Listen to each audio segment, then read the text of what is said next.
আজকের ক্লাসে সবাইকে স্বাগতম। গত ক্লাসে আমরা শিখেছিলাম যে কিভাবে একটা ডেসিমাল নাম্বারকে বাইনারি নাম্বারে কনভার্ট করা লাগে। আজকের ক্লাসে আমরা শিখব কিভাবে একটা ডেসিমাল নাম্বারকে অক্টাল নাম্বারে কনভার্ট করা লাগে। প্রসেসটা মোটামুটি সেম।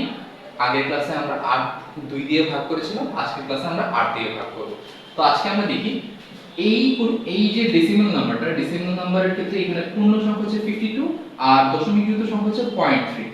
এই নাম্বারটাকে আমরা আজকে অক্টালে কনভার্ট করব। এখন যদি আমরা 52 কে নেই, 52 কে ভাগ করব। গত ক্লাসে আমরা বলেছিলাম যে ডেসিমাল নাম্বার থেকে অন্য যে কোনো নাম্বার সিস্টেমে নেওয়ার ক্ষেত্রে যেই নাম্বার সিস্টেমে নিব ওই নাম্বার সিস্টেমের বেস দিয়ে ভাগ করব। তো আমরা 52 কে ডিভাইড করব 8 দিয়ে। 8 দিয়ে যদি ডিভাইড করি তাহলে কতবার যাবে? তাহলে 6 বার যাবে। যদি 6 বার যায় 6 8 6 8 তাহলে হচ্ছে 8 6, তার মানে 48 আসে। আচ্ছা, এর যদি 7 দিয়ে করি, 7 দিয়ে করলে হচ্ছে বেড়ে যাবে, ওই জন্য আমরা ওই পোরশনটা নিব। দেন আমাদের রিমাইন্ডার কত থাকে? 52 48। দেন হচ্ছে আমাদের থাকবে এখানে হচ্ছে 4 থাকবে। ওকে ওকে, দেন আমাদের রিমাইন্ডার আমরা এই পাশে লিখব, বা ক্যারি যেই অংশটা সেই অংশটা এই পাশে লিখব। দেন আমরা দেখি আমরা 8 কে আবার মানে 6 কে আবার 8 দিয়ে ডিভাইড করব। ডিভাইড করলে কতবার যাবে? এখন দেখি আমরা গত ক্লাসের মতো হয়ে গেছে যে 6 ডিভাইডেড বাই 8, এখানে একটা 0 পয়েন্ট সামথিং যে কোনো একটা নাম্বার আসবে। তো এই নাম্বারটা আমরা নিব না। আমরা কি করছিলাম গত ক্লাসে, যদি এখানে এমন একটা নাম্বার আসে যেখানে ফ্র্যাকশনাল নাম্বার চলে আসে, ফ্র্যাকশনাল নাম্বারের ক্ষেত্রে আমরা এখানে 0 বসিয়ে দিই। তো 0 বসানোর পরে এখানে কত বসাবো?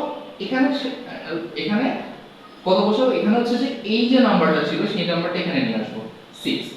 আর আমাদের ডিরেকশন কি ছিল? ডিরেকশন ছিল এমএসবি আর এলএসবি, তার মানে নিচ থেকে উপরের দিকে যে ডিরেকশনটা সেই ডিরেকশনটা ছিল। এখন হচ্ছে ফ্র্যাকশনাল নাম্বারের জন্য আমরা কি করব? ফ্র্যাকশনাল নাম্বারের ক্ষেত্রে আমরা যদি এই সাইডে আসি, আমাদের এখানে আছে 0.3, আমরা এই পাশে 0.3 লিখব। 0.3 কে মাল্টিপ্লাই করব। ফ্র্যাকশনের আগের জন্য আমরা কি করছিলাম? 8 দিয়ে ডিভাইড করছিলাম, আর ফ্র্যাকশনের পরের জন্য আমরা কি করব? আমরা হচ্ছে 8 দিয়ে মাল্টিপ্লাই করব। 8 দিয়ে যদি মাল্টিপ্লাই করি তাহলে কয়বার যাবে? 3 8 24, 2.4 আসবে। এটাকে আবার 8 দিয়ে মাল্টিপ্লাই করলাম, কত আসবে? 4 8 32, 3.2। আবার 8 দিয়ে মাল্টিপ্লাই করলাম, তাহলে 8 দুগুণে 16, 1.6। ওকে, পয়েন্টটা আমরা সবসময় এই সাইডে নিব। দেন আমরা চাইলে আরেকটা গড় করতে পারি, 6 8 48, 4.8। দেন আমাদের ডিরেকশন কি হবে? গত ক্লাস থেকে আমরা জানি ডিরেকশন হবে উপর থেকে নিচে, তার মানে এটা হবে এমএসবি আর এটা হচ্ছে কি এলএসবি হবে। ওকে, দেন এবার আমাদের आंसर লিখতে হবে। आंसरेর জন্য আমরা কি করব? 52.3 বেস যদি 10 হয়, দেন হচ্ছে আমাদের এই সাইড থেকে লেখা শুরু করব। 6 4 পয়েন্ট, এখানে আসবে 2314, 2314। বেস কত? বেস হচ্ছে 8। এটাই হচ্ছে আমাদের आंसर।